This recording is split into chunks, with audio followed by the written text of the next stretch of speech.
Please join me in standing, everyone, as I welcome His Excellency Dr. Mohammed Irfan Ali, President of the Republic of Guyana. Thank you very much, very kindly. Please. Distinguished members of Cabinet, our Prime Minister, members of the diplomatic community, importantly,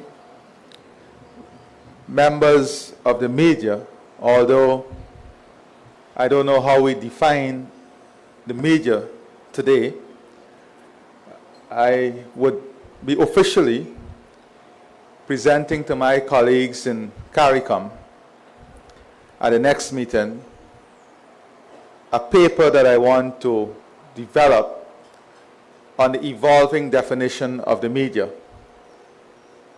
Today's topic points to the evolving construct of the media, which is changing the evolving role of the media. And if fundamentally we have not evolved in how the media is defined, then we will not understand how the media is designed. And who will be designing this media and to what purpose? One of the great things about the media in Guyana is that we have a very young, vibrant media family. And I think this gives you an excellent opportunity to be part of a new global revolution on redefining what constitutes the media. So today I just want us to expand our thinking process a bit about the evolution of this loose term today that is defined as the media. I want to first of all congratulate all of you for the tremendously hard work you do in media.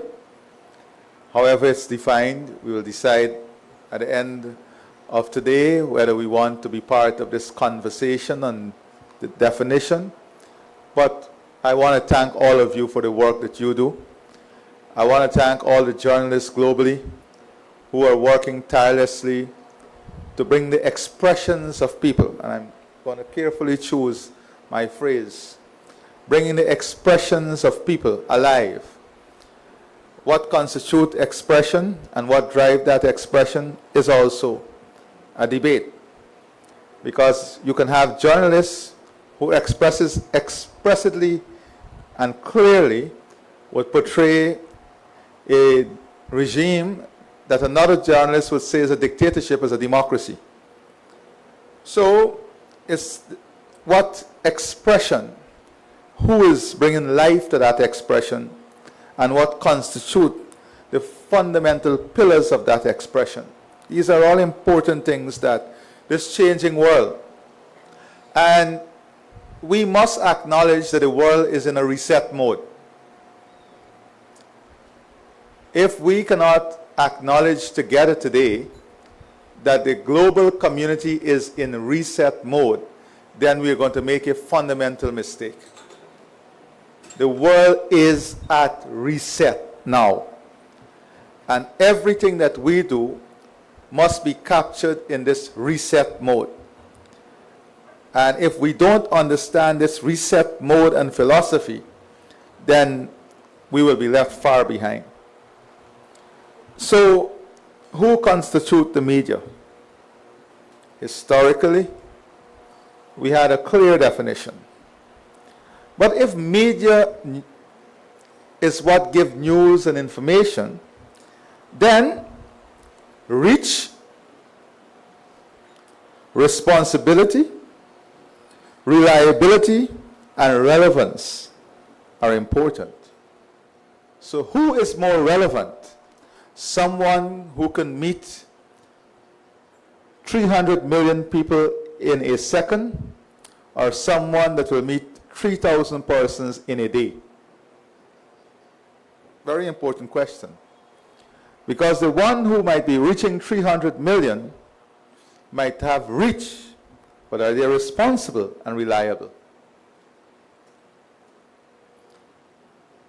So how do we manage in this environment when the speed, accuracy, reliability, and relevance go at odds with each other? If you look at any developing or developed society, and they want to find who would better position my message, what do they look for? Reach? They look for how many persons you have under your account. They look for influencers, who you influence, not how you influence. So the ethics of the question is put on the back burner here. The ethics of the question is put on the back burner because reach, influence, and speed of doing it is now the critical mask that people are attached to. And here lies the danger. Tremendous danger. Especially when you add AI and the power of AI to that formula. Because it does not require intellectualism or professionalism to define the message anymore. You have the reach, you have the capability and capacity, you then have the intellectual ability of using a tool that requires limited thinking to do whatever you want that tool to do. To do whatever you want that tool to do. Is there anything we can do about it? Very little at the moment. Because in every competition, you want to win. If you don't adapt, you will lose. It's brutal, but it's the truth. So then what constitutes the media? Give you an example. If you have a fire, you'll have 500 reporters. Because everyone with the instrument to disseminate information is a reporter on that site, is delivering a message with commentary. And then everyone who add a comment on that image that is coming out is part of the reporting mechanism. So it's not only the speed and of the dispatch of the information, but it's the speed in the opinion making and translation that is added into this equation. Used for the right purposes, vitally important. Used for the wrong purposes, destructive in every way, shape, and form. So, this battle as to who constitutes the embodiment of the media is a key issue.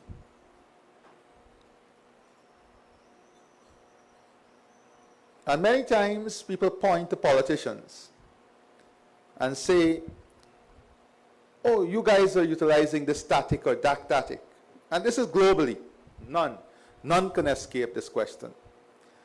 But can you survive if you don't adopt? These are key questions. Mind-boggling questions. So, how do we ensure in this environment of AI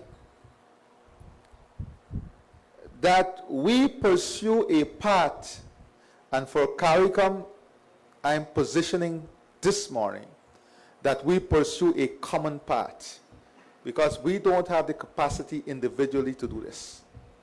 That would look at the intellectual and professional conduct of AI.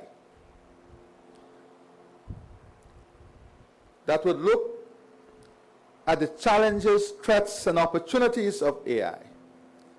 That would look at policies, regulations, and legislations that would ensure AI does not go unchecked. If we don't do it, it's a ticking time bomb.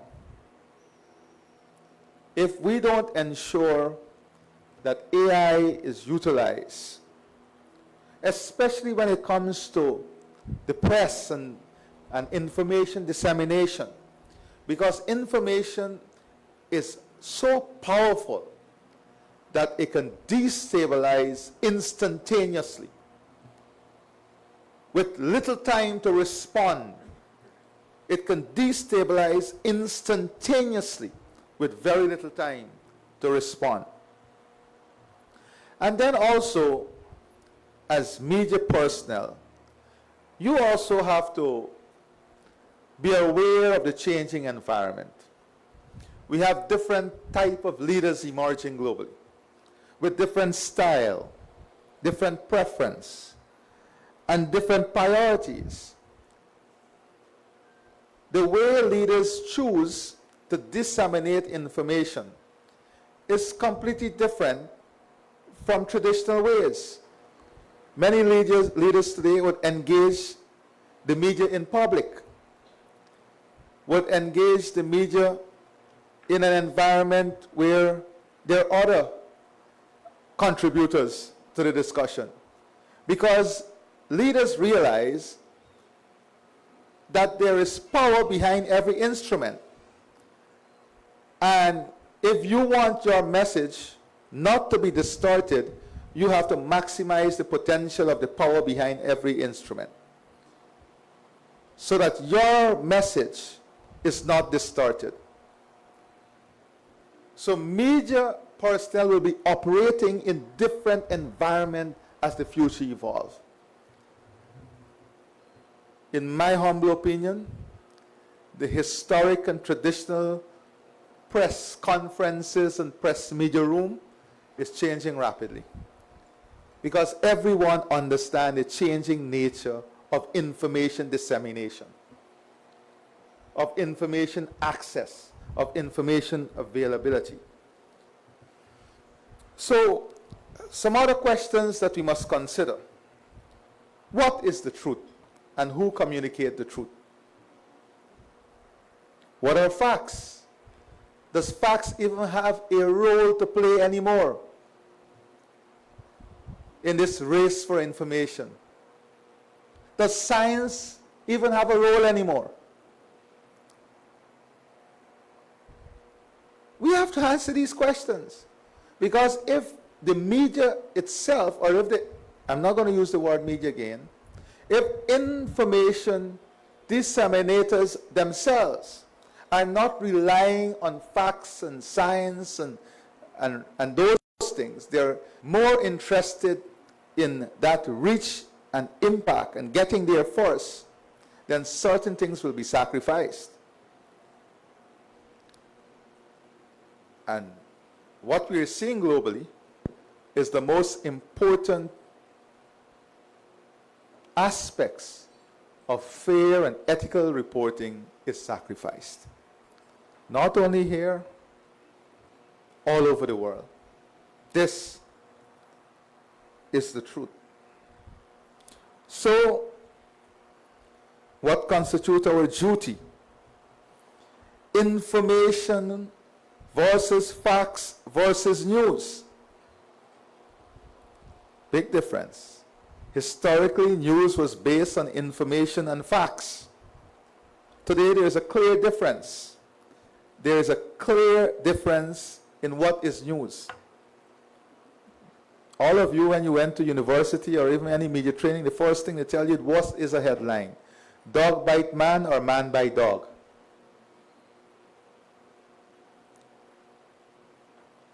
That example is given because everyone wants to race to capture the attention of people faster than the other.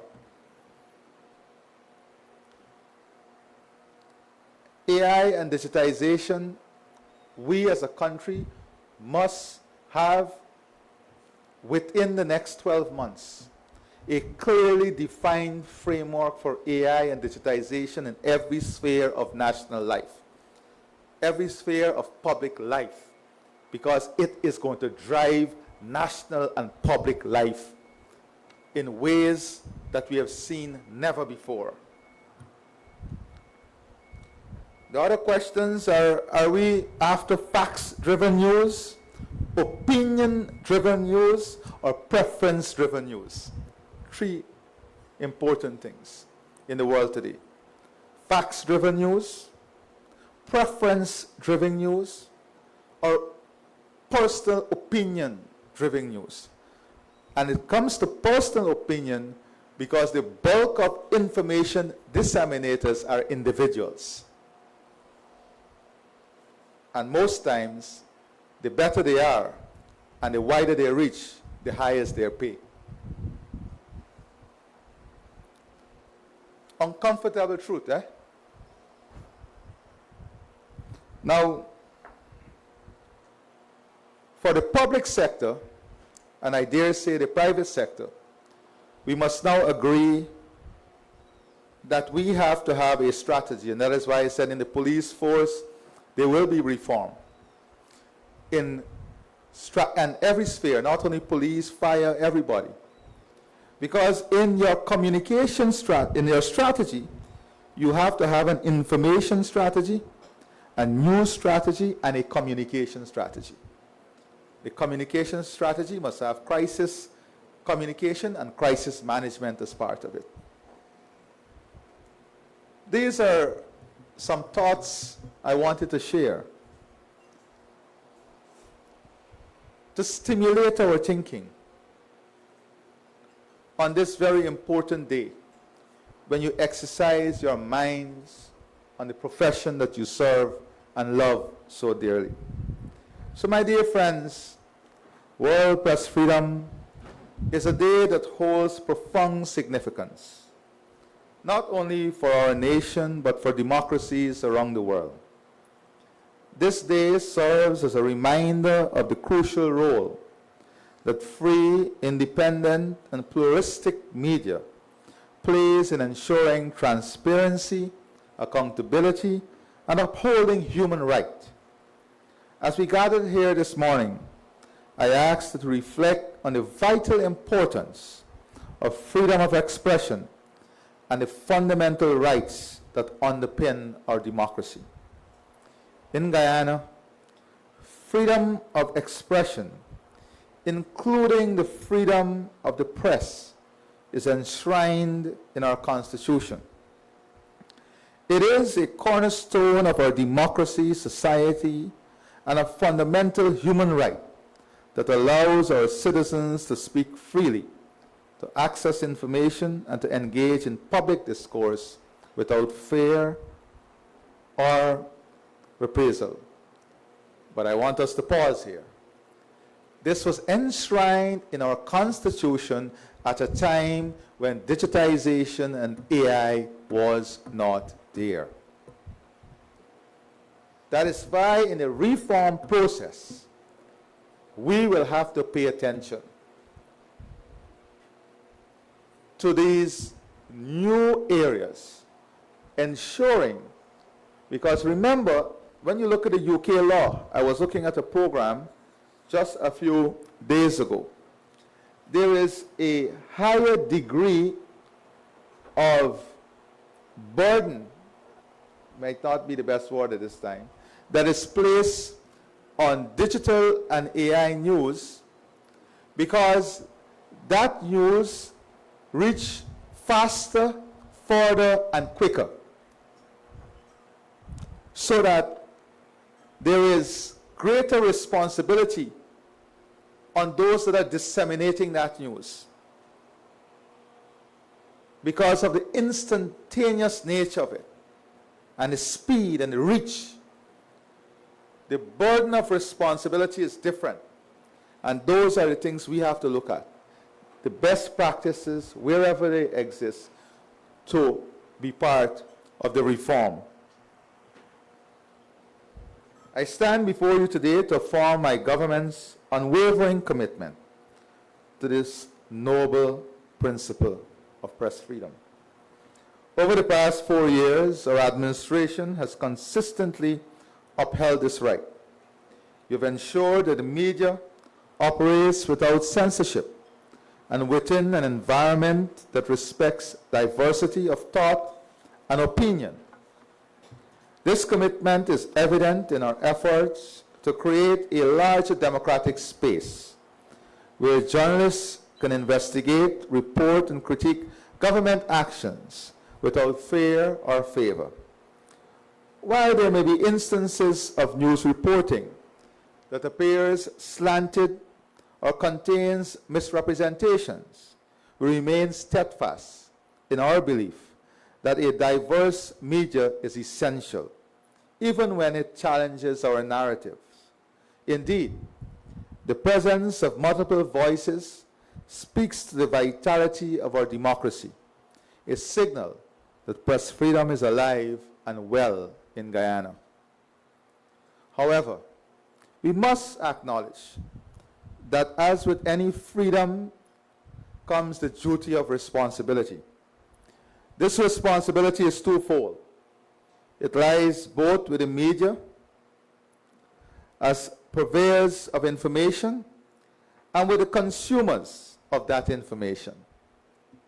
So it's not only about the media, it's about the responsibility of the consumer of information. The media must strive for fairness, balance, and commitment to the truth in all reporting. It is imperative that journalism does not descend into sensationalism or partisanship, that it remains anchored in the principles of professionalism and objectivity.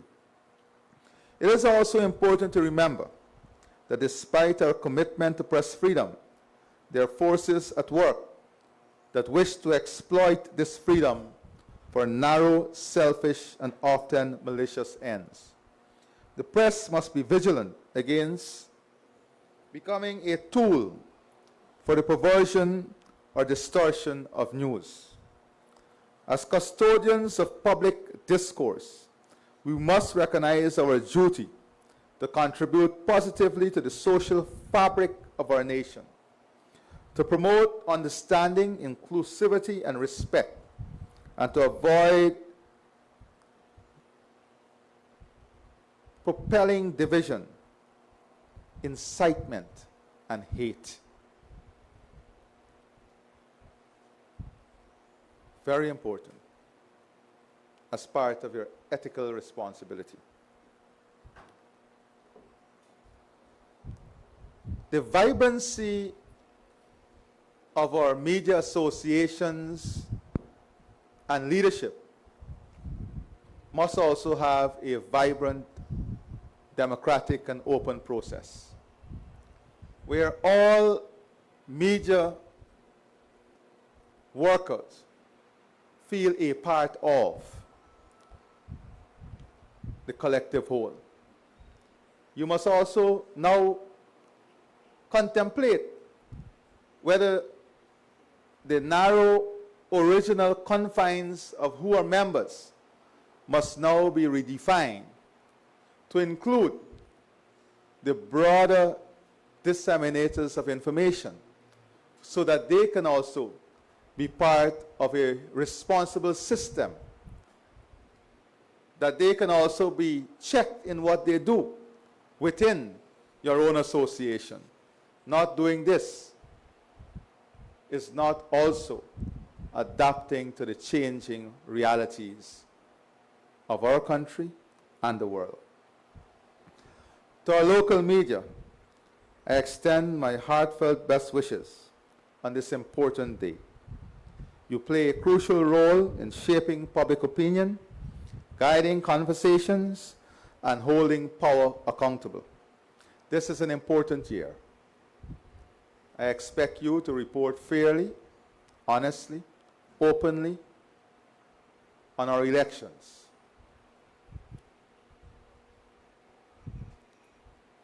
Very important. I expect our population, the consumers of the information reported on, to be responsible.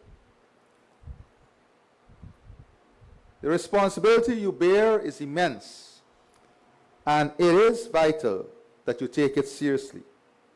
Engage in rigorous fact-checking, pursue balanced reporting, and dedicate yourselves to the ethics of journalism. In doing so, you will not only uphold the dignity of your profession, but you will also contribute to building a more informed and cohesive society. Let us not allow ourselves to be drawn into dangerous waters of partisan narratives or malicious entrapments. Instead, let us elevate our discourse, letting facts be our guiding stars and our commitment to the truth as our compass. The role of the media in educating and enlightening our public cannot be overstated. When media organizations prioritize integrity and accountability, they become vital allies in our shared mission for progress and shared prosperity. In closing, let us recommit ourselves to safeguarding the freedoms we cherish and to ensuring that they are employed responsibly. The pursuit of truth must remain our highest priority. Let us engage in constructive dialogues and foster a culture of respect and understanding in our society. On this World Press Freedom Day, I urge every journalist in Guyana to hold fast to these principles and to do their job with integrity, courage, and professionalism. Together, let us champion the ideals of press freedom. Thank you, and God bless all of you.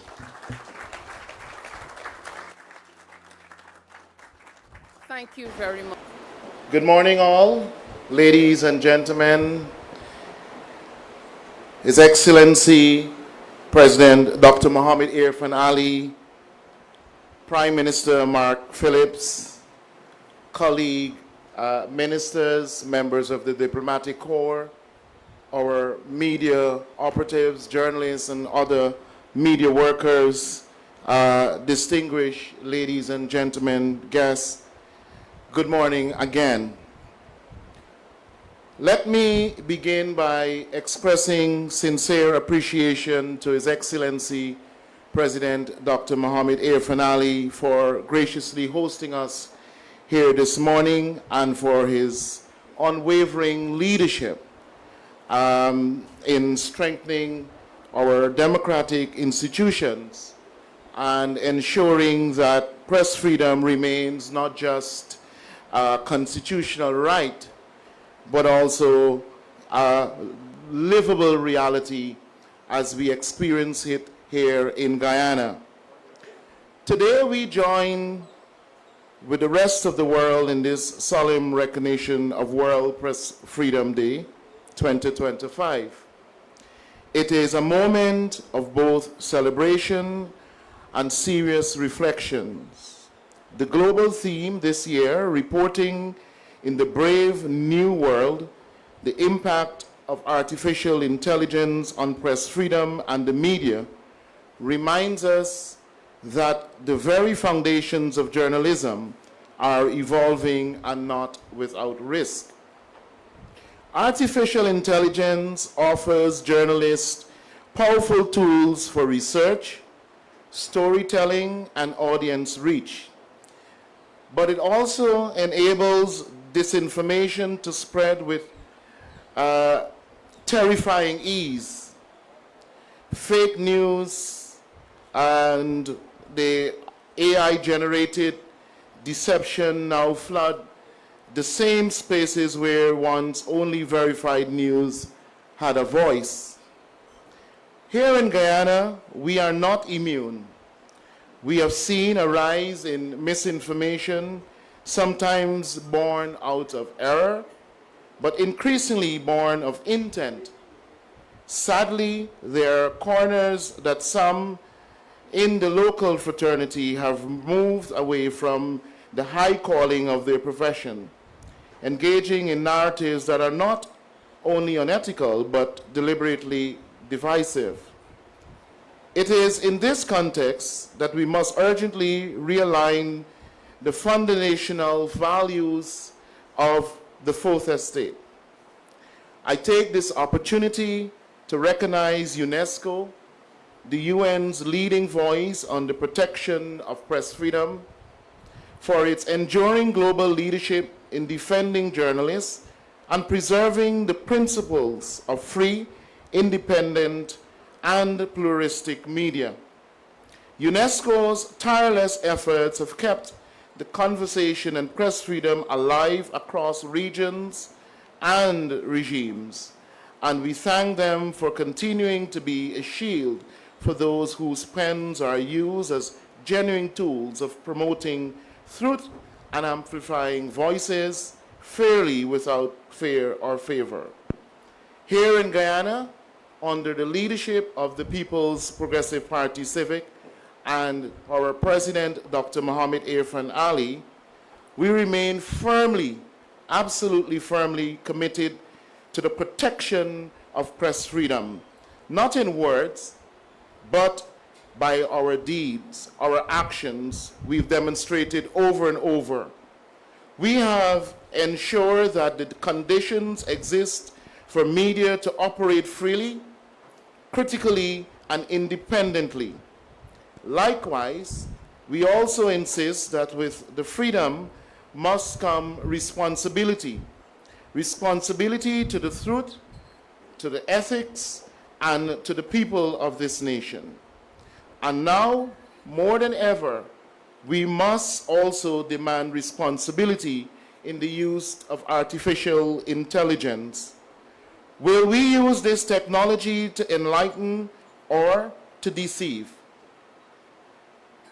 Will we use it to elevate the nation's discourse or to plunge us into deeper polarization?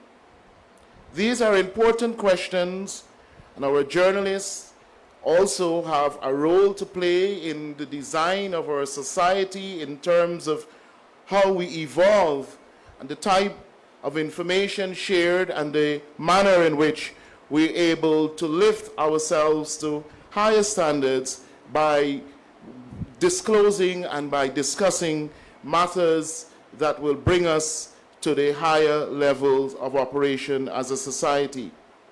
The question must be answered not only by governments, but by you too, all of you, the media fraternity. What you amplify, how you verify, and whether you are guided by facts or by fiction, these choices matter now more than ever before. As we reflect on our own national journey, we also look outward with heavy hearts. Around the world, dozens of journalists have died this past year in war zones, in detention, and at the hands of regimes that fear the truth.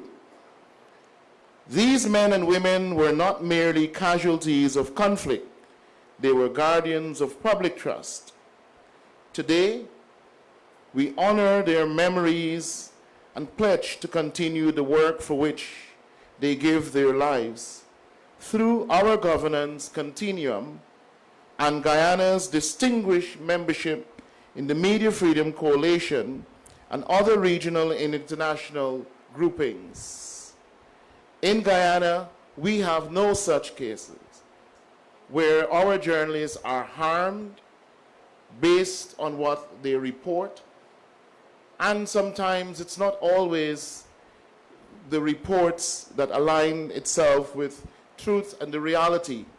But you will never find us at any time in our history or in the future as the People's Progressive Party civic government harming our government, our journalists, because of what they report.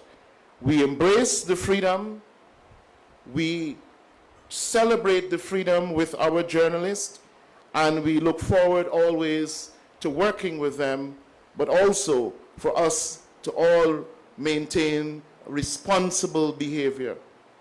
To all the journalists and media workers in Guyana, those who have walked the beat, told our stories, and held power to account, ethically and professionally, we thank you sincerely and very much for your role, and therefore your profession is vital and your courage is necessary.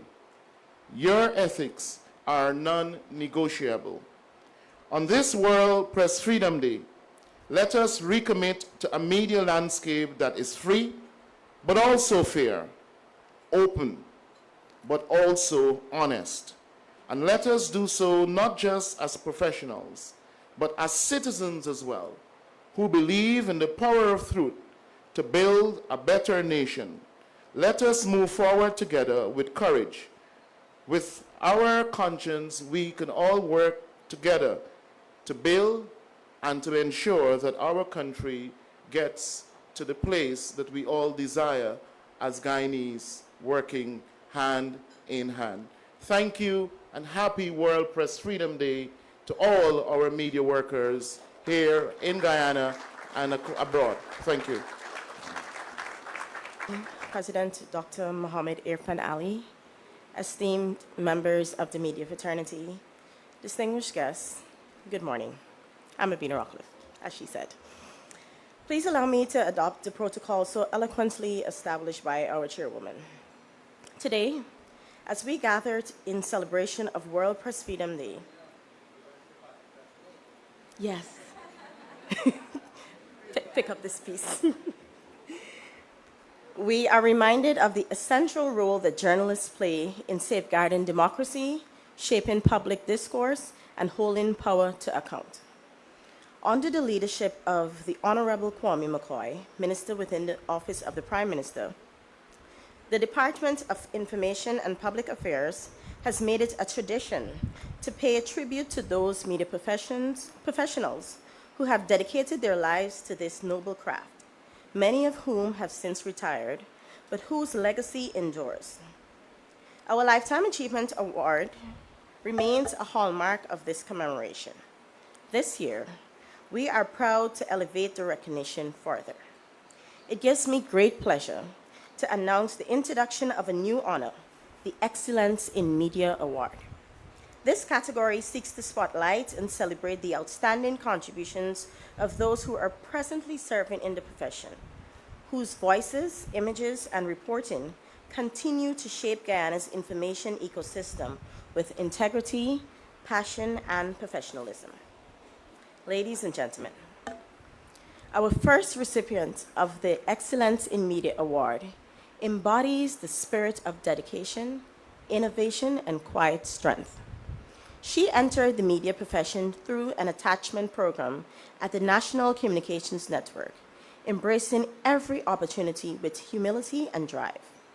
Over the years, she has risen through the ranks, from a studio operator to now holding the position of senior operator in the studio department. In a field where women are often underrepresented, particularly in technical roles, she has established herself as a pillar of reliability and excellence. Her work is largely behind the scenes, yet its impact is deeply felt, especially during those live outside broadcasts that reach audiences across the country. Her shift is marked by order, precision, and efficiency, and she is known for her ability to troubleshoot in real time, to think ahead, and to embrace innovative solutions that uplift her department's performance. Her commitment to excellence is not performative. It is practiced daily, quietly, and consistently. And so today, it is our honor to recognize the contributions to the industry and to celebrate her journey. Ladies and gentlemen, please join me in congratulating the first recipient of the 2025 Excellence in Media Award, Ms. Zanella Marks.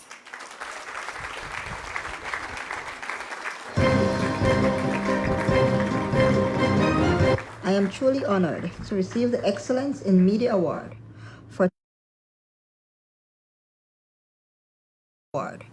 for television broadcasting from the Department of Information and Public Affairs in the Office of the Prime Minister. This recognition is not just a personal achievement, but it also reflects the hard work and dedication of my incredible teammates. Together, we strive for professionalism and to connect with our audience. I want to extend my heartfelt thanks to the award committee, my colleagues, family, and friends for their unwavering support. This award inspires me to continue working hard. Once again, I thank you for this honor. Invite Ms. Jean Camus, UN Resident Coordinator.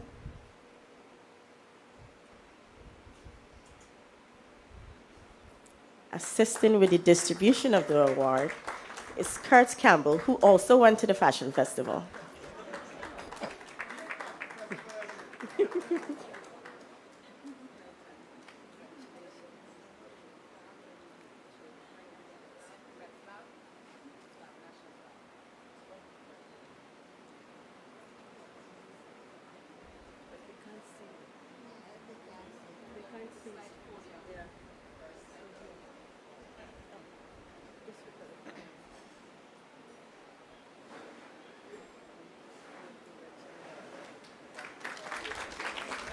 Thank you very much, Ms. Camus, and congratulations, Ms. Marks. It is my distinct honor to introduce our second recipient, a seasoned journalist with over 2 decades of experience. As the editor-in-chief of Guyana Times, Evening News, and iNews, she leads the editorial direction and management of the Times media conglomerate. A graduate of the University of Guyana with a Bachelor's of Law degree, she furthered her studies in developmental journalism at the Indian Institute of Mass Communication. Her career, which began in 2003, spans a broad range of senior roles, showcasing her excellence in parliamentary, environmental, agricultural, political, and presidential reporting, as well as newsroom leadership. She is also the recipient of the Conservation International Biodiversity Reporting Award. Currently, she is pursuing a master's in law through the government's Gold Scholarship Program. Beyond her professional achievements, she is a dedicated member of her faith community, contributing as co-chair of the social media ministry and a former vestry member of St. Sidwell's Anglican Church. Today, we celebrate her remarkable contributions to journalism and her significant role in advancing responsible and informed media in Guyana. Please help me introduce Ms. Tasika Martin, recipient of the 2025 Excellence in Media Award.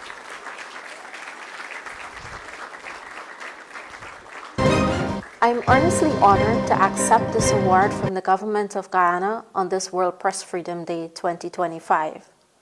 When I embarked on my media journey in 2003, as a young person stepping into the demanding world of journalism, I could not have foreseen how deeply this vocation would have captured my heart.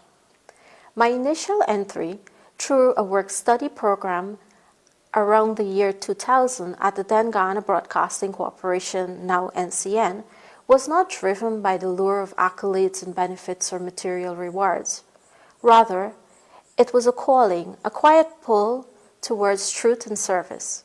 With each passing year, that calling deepened into a passion, and what was once merely a profession has now become an inseparable part of my identity. There is no greater fulfillment than witnessing the tangible impact of a story, seeing the words on page ignite change in people's lives. Today, as editor-in-chief, the privilege of directing such narratives is both humbling and exhilarating. Ours is a profession marked by relentless demands, long hours, and a ceaseless pursuit of truth, while upholding at the same time ethical standards. Apart from God and my family, my deepest loves are media and the law, pillars that fuel my commitment to this job.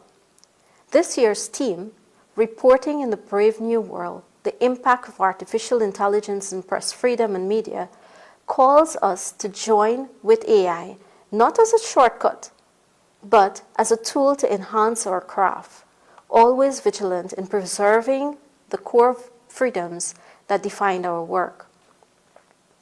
As Guyana surges forward in its rapid evolving economy, let us reaffirm the essential partnership between government and the media, one built on trust and mutual respect, in service for the greater good. I extend my deepest thanks to the government of Guyana for this recognition. It is an honor I hold with profound gratitude.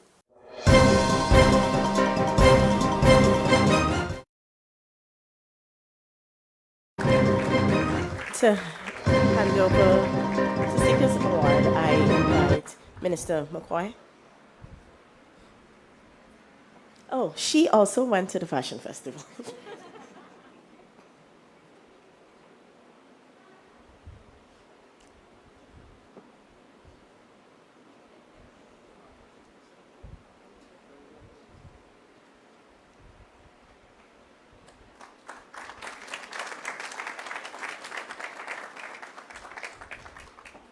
Congratulations to Sika. Thank you, Minister. Our third recipient is a true radio prodigy whose journey into broadcasting began unexpectedly in his early teens. Born in Camarang, Region 7, and raised across various regions in Guyana, he was captivated by a visit to the Guyana Broadcasting Corporation, which sparked his passion for radio. At just 13 years old, he was invited by Lorraine Harris, Aunt Lorraine, to join the children's program Aunt Lorraine's Corner, where his exceptional general knowledge quickly made him a permanent fixture. Over the years, he has hosted numerous radio programs, live broadcasts, and state cultural and educational events. His voice became one of the most recognizable, comforting, and inspiring on national radio, with a career that spans Radio Roraima, Voice of Guyana, and 98.1 Hot FM. In addition to his broadcasting career, he is deeply committed to mentoring the next generation of broadcasters, especially in the hinterland communities of Guyana. He continues to work through the morning fuel on 93.1 Real FM and has dedicated his efforts to regional radio stations in Mabaruma, Oriella, Bartica, Madia, Latham, Aishalton, and Anai, as well as the Guyana Media and Communications Academy. Celebrating 30 years of service in broadcasting in 2025, his contribution to radio remains invaluable, and his legacy continues to inspire both listeners and aspiring broadcasters across the country. Any guess who it might be? Morano Isaacs. I am deeply honored to receive the Excellence in Media Award presented by the Department of Information and Public Affairs and the Office of the Prime Minister. This recognition is a testament to the dedication and passion I have for radio broadcasting in Guyana. I am truly grateful for the opportunity to contribute to the media landscape, and I share this achievement with my colleagues, mentors, and the listeners who have supported me throughout my journey. As we observe World Press Freedom Day, let us continue to uphold the values of truth, integrity, and the vital role of media in fostering a free and informed society. Thank you once again for this incredible honor. Prime Minister. Yes.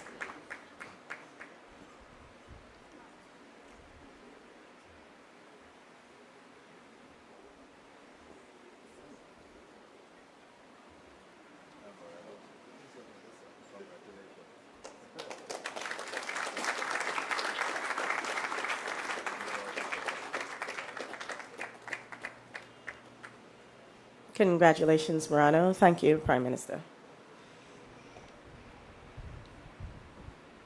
Thank you to all the recipients of the Excellence in Media Award. Ladies and gentlemen, This brings me to the Lifetime Achievement Award.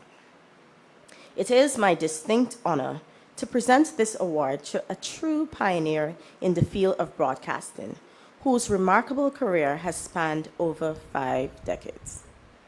Born on April 16, 1946, he embarked on his educational journey at Smith's Primary School and later at Queen's College, where he laid the foundation for a career that would have a profound impact on the media landscape in Guyana. He began his broadcasting career on August 1st, 1965, and has remained a steadfast figure in the industry ever since. Over the years, he has not only excelled as a broadcaster, but has also dedicated himself to training and mentoring the next generation of announcers and broadcasters. He conducted training programs, including a notable session in 1984 at ZDK in Antigua, and continues to mentor and guide broadcasters, ensuring the highest standard in the industry. A visionary in the arts, he became the artistic director of Maroondai, a radio serial drama at its inception 16 years ago, leaving a lasting legacy in Guyana's cultural media. In 1981, I wasn't born yet still, he founded the theater company, which has since been instrumental in nurturing local talent and promoting the arts. In addition to his professional accomplishments, he has been an active community leader, serving as the past president of the Rotary Club of Georgetown Central, vice president of the Scout Association of Guyana, and a director of the Volunteer Youth Corps. His tireless work has left a lasting impact, not only in broadcasting, but also in community development.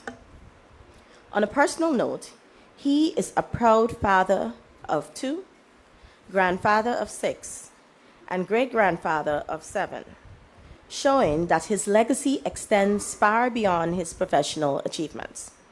Today, we honor his extraordinary contributions to media, arts, and community, and we express our deepest gratitude for the immense impact he has made.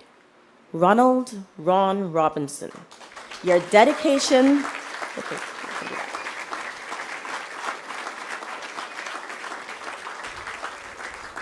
Your dedication, leadership, and passion are truly deserving of this recognition. Congratulations on your exceptional achievements.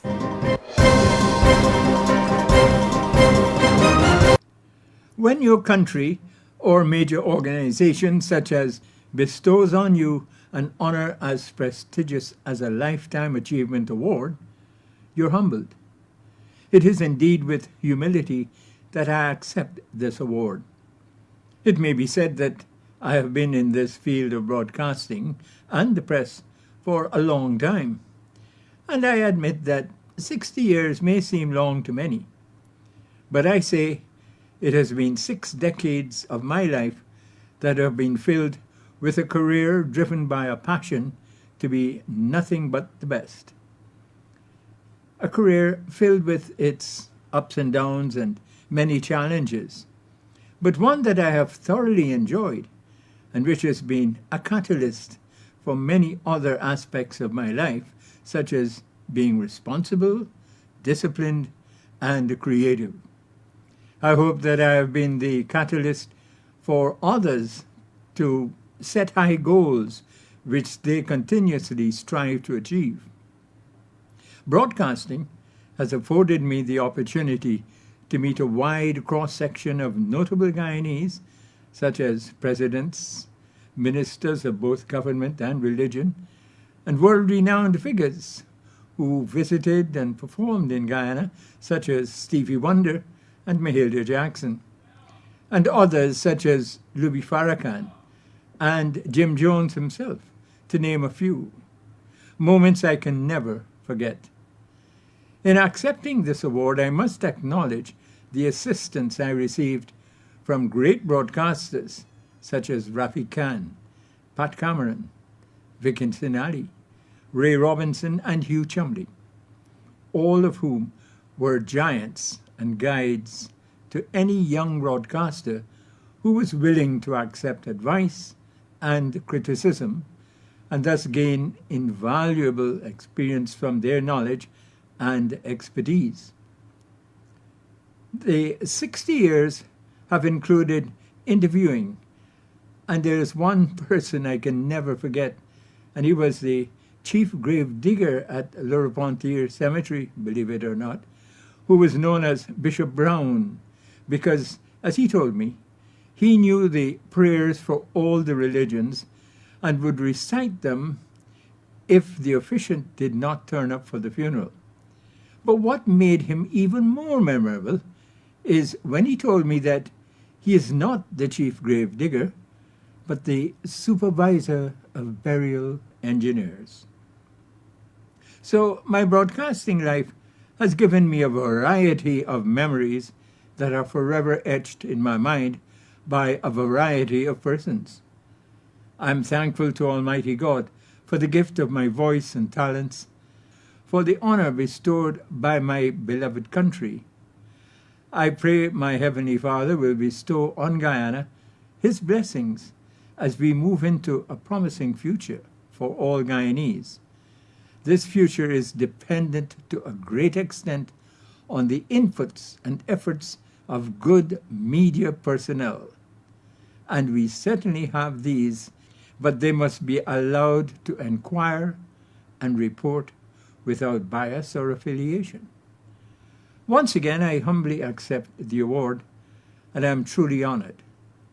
Thank you, and God bless.